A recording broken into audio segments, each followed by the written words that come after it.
Well, I can't believe how good 2023 Melbourne International Flower and Garden Show has been. Ryman Healthcare behind me, I've been on the stand for 5 days with them. It's been absolutely amazing, doing a presentation every day at 2 p.m. and also some workshops every day at the Ryman Healthcare stand.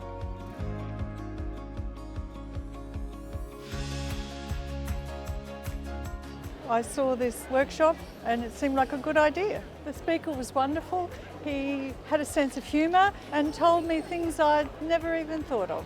He introduced the idea of having a lot of different colours and subtle foliage to provide a texture.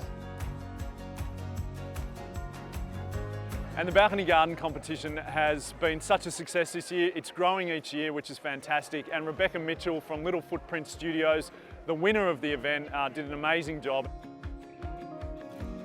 So when I saw that there were some competitions open to, I guess, the general public through the Melbourne International Flower and Garden Show, I thought I'll give it a crack. Just loved every minute of it. And just to be part of the Flower and Garden Show has been a dream of mine for a long time.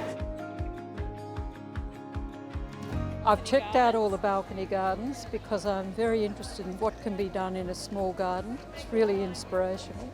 It's been such a fantastic show and I just can't wait to see what happens next year. It's just going to be bigger and better than ever, I'm sure.